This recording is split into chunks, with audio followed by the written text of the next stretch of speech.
2005. L'Amérique est persuadée d'avoir trouvé la machine à créer de la richesse infinie. Les maisons se vendent en quelques heures, les banques prêtent à tout le monde, Wall Street engrange des milliards. Les experts parlent de nouvelle ère. Les agences de notation distribuent des AAA comme des bonbons. Les médias rassurent, tout le monde gagne, personne ne doute. Personne sauf un seul homme. Pas un banquier star, pas un PDG charismatique, un ancien médecin devenu investisseur.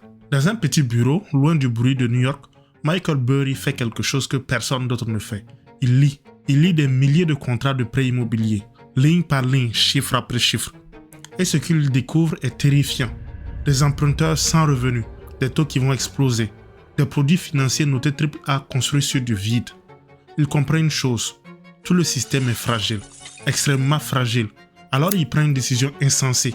Il va parier contre le marché immobilier américain, contre les plus grandes banques, contre Wall Street, contre l'optimisme mondial. Ses investisseurs paniquent, les banques se moquent de lui. Il perd des millions chaque mois. Pendant 2 ans, il semble fou. Puis arrive 2008. Le marché s'effondre. Les banques chutent. Le monde entre dans la crise financière de 2008. Et l'homme que tout le monde pensait fou avait raison. Il gagne des centaines de millions. Mais cette histoire n'est pas celle d'un simple pari. C'est l'histoire d'un homme seul contre un système entier. Et d'une question troublante. Si la catastrophe était visible, pourquoi presque personne ne l'a vue? Avant d'être l'homme qui a défié Wall Street, Michael Burry était un outsider. Rien ne le destinait à devenir l'un des investisseurs les plus célèbres de sa génération. Il naît en 1971 en Californie. À l'âge de 2 ans, il perd l'usage de son œil gauche à cause d'un cancer rare. Il grandit avec un œil de verre. Très tôt, il développe une capacité particulière, l'hyperconcentration.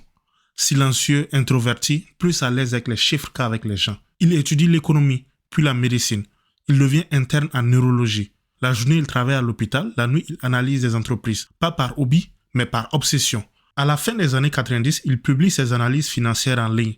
Ses textes sont précis, méthodiques, froids. Il attire l'attention de grands investisseurs. Certains noms prestigieux commencent à le lire. Il quitte alors la médecine et fonde en 2000 son propre hedge fund, Sion Capital. Son style est simple. Ignorer le bruit, lire les bilans, chercher ce que les autres ne regardent pas. Il s'inspire des principes de Benjamin Graham, mentor intellectuel de Warren Buffett.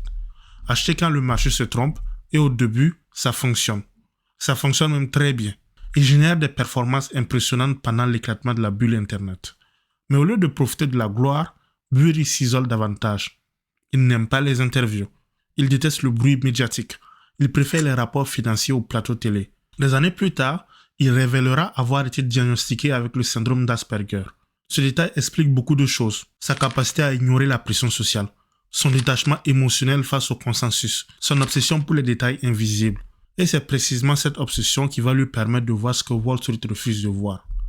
En 2004, il commence à analyser un secteur que tout le monde considère comme sûr, l'immobilier américain.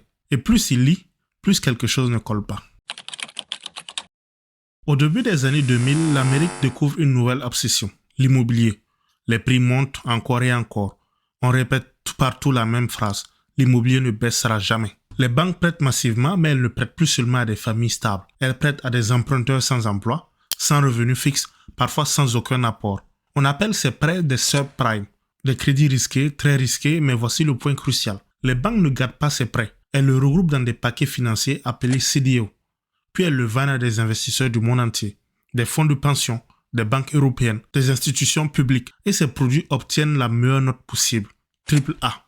Comme si le risque avait disparu, mais le risque n'a pas disparu, il a été caché. Pendant que tout le monde célèbre l'innovation financière, Michael Burry fait quelque chose de radical. Il ne regarde pas les notes. Il lit les prêts à l'intérieur des CDO, un par un, et il découvre des choses absurdes. Des taux d'intérêt qui vont doubler après 2 ans. Des emprunteurs qui ne pourront jamais rembourser une fois les taux ajustés. Des volumes de crédit toxiques en explosion. Il comprend un mécanisme simple. Si les taux montent, les défauts exploseront. Si les défauts explosent, les CDO vont s'effondrer. Et si les CDO s'effondrent, le système bancaire va trembler. Et tant mieux pour lui, parce que les taux sont en train de monter. Ce que Wall Street considère comme une machine parfaite est en réalité une pyramide instable. Mais il y a un problème. Même si Burry a raison, comment parier contre le marché immobilier américain? Comment parier contre les banques comme Goldman Sachs ou Deutsche Bank? La réponse tient à 3 lettres. CDS, Credit Default Swap, une assurance contre la faillite en gros. Burry va acheter cette assurance sur l'effondrement du système. Un pari que personne ne comprend. Un pari que personne ne prend au sérieux. Un pari qui va le faire passer pour fou. En 2005, il commence à signer les contrats. Il vient de déclarer la guerre à Wall Street. Et Wall Street n'a aucune idée de ce qui arrive. En 2005, Michael Burry commence à acheter des crédits default swap. Concrètement, il paie mensuellement des banques pour assurer des produits subprime contre un défaut. Si rien ne se passe, il continue à payer, donc il perd de l'argent. Si le marché s'effondre, il gagne énormément car il est assuré. Sur le papier, le raisonnement est logique. Mais dans la réalité, c'est suicidaire. Pourquoi? Parce que le marché immobilier continue de monter. Encore et encore. Les prix battent des records. Les médias parlent de croissance solide. Les agences de notation maintiennent leur AAA. Et chaque mois, Burry perd de l'argent. Des millions de dollars en primes d'assurance. Ces investisseurs regardent les chiffres. Ils ne voient qu'une chose, des pertes. Ils ne comprennent pas les CDS. Ils ne comprennent pas les subprimes. Et ils voient juste leur capital diminuer. Les appels commencent. Qu'est-ce que vous faites? Pourquoi pariez-vous contre le marché? C'est irresponsable. Certains exigent de récupérer leur argent. Mais Burry bloque les retraits. Contractuellement, il en a le droit. Stratégiquement, il n'a pas le choix. S'il laisse partir ses investisseurs, il devra liquider ses positions. Et s'il liquide, le pari meurt. Pendant presque 2 ans, il est seul. Wall Street pense qu'il a tort. Ses clients pensent qu'il a tort. Le marché lui donne tort. Psychologiquement, c'est une guerre d'usure. Chaque mois qui passe sans effondrement le fragilise. Chaque hausse de l'immobilier rend son analyse plus difficile à défendre. C'est ça le vrai courage financier. Avoir raison trop tôt. En 2006, les premiers signaux apparaissent. Certains emprunteurs commencent à faire défaut. Mais le marché ne réagit pas. Les banques continuent à vendre des produits toxiques, les CDO. Les agences continuent à noter ces produits toxiques en AAA. Le système se protège lui-même. Pire encore, les banques qui ont vendu les CDS à Burry retardent volontairement la valorisation de ces contrats. Même quand les défauts augmentent, la valeur de ces assurances ne monte pas. Sur le papier, il perd toujours. Mais dans la réalité, il a raison. Et ça, pour un investisseur, c'est l'enfer. Puis 2007 arrive. Les défauts explosent. Les hedge funds exposés au subprime commencent à tomber. Les fissures deviennent visibles. Et soudain, les CDS commencent à prendre de la valeur. Rapidement, très rapidement, le marché comprend enfin. Ce que Burry avait vu 2 ans plus tôt devient impossible à ignorer. Mais le véritable séisme arrive en 2008. À ce moment-là, ce n'est plus un pari, c'est une avalanche. 2007. Les défauts sur les prêts subprime explosent. Au début, personne ne panique. Wall Street parle d'un ajustement temporaire. Les dirigeants rassurent, les analystes minimisent. Mais les chiffres ne mentent plus. Les emprunteurs ne payent plus. Les maisons sont saisies. Les prix commencent à chuter. Et quand les prix chutent, la mécanique se brise. Les CDO perdent de leur valeur. Les banques découvrent qu'elles détiennent des milliards d'actifs toxiques. Et la confiance disparaît. Puis arrive 2008. La peur remplace l'optimisme.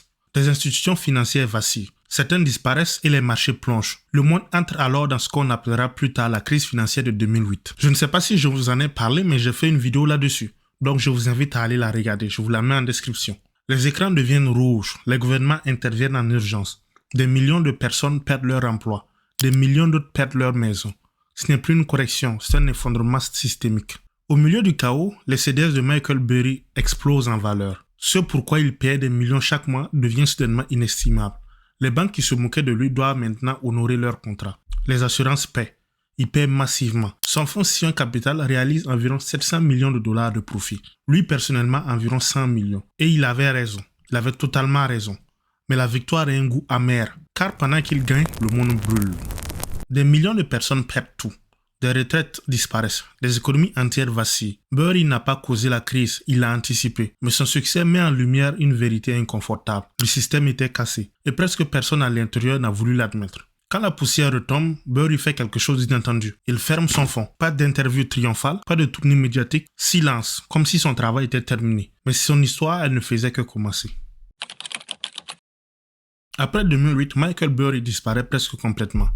Il ferme Sion Capital. Pas d'autobiographie, pas de conférence géante, pas de célébration. Il retourne dans l'ombre. Pourquoi? Parce que pour lui, ce n'était pas un coup spectaculaire. C'était une simple conclusion logique. Il a vu un déséquilibre, il a analysé les données et il a agi. Point. Ça s'arrête là. Des années plus tard, il relance une nouvelle structure d'investissement. Sion Asset Management. Toujours le même style. Contrariant, silencieux, inconfortable. Il prend des positions inattendues. Il investit massivement dans l'eau. Il alerte sur les bulles technologiques. Il critique les politiques monétaires des banques centrales. Parfois il a raison, parfois il se trompe. Mais une chose ne change pas, il pense différemment. Son histoire est popularisée par le livre The Big Short de Michael Lewis et puis par le film The Big Short, où il est incarné par Christian Bale. Le grand public découvre alors cet homme étrange, isolé, brillant, presque antisocial. Mais le film simplifie une chose essentielle. Burry n'a pas gagné parce qu'il était rebelle. Il a gagné parce qu'il était patient. Il a supporté d'avoir l'air idiot plus longtemps que les autres ne pouvaient supporter d'avoir tort. Et c'est peut-être ça la vraie leçon. Les bulles ne naissent pas de la malveillance, elles naissent du consensus. Quand tout le monde est d'accord, le danger devient invisible. En 2005, il ne fallait pas du courage pour acheter de l'immobilier. Il fallait du courage pour dire que tout pouvait s'effondrer. Aujourd'hui, les marchés ont changé. Les produits financiers sont différents. La technologie domine. Mais la psychologie humaine, elle n'a pas changé. Optimisme excessif, effet de foule, refus d'imaginer le pire. Alors la vraie question n'est pas comment Michael Burry a-t-il gagné? La vraie question est si une nouvelle bulle se formait sous nos yeux, est-ce que nous la verrions? Ou faudrait-il encore une fois qu'un seul homme décide de parier contre tout le monde? Michael Burry n'a pas simplement prédit une crise, il a révélé une faille dans la façon dont le monde pense le risque. Et ça, c'est peut-être encore plus important que les millions qu'il a gagnés.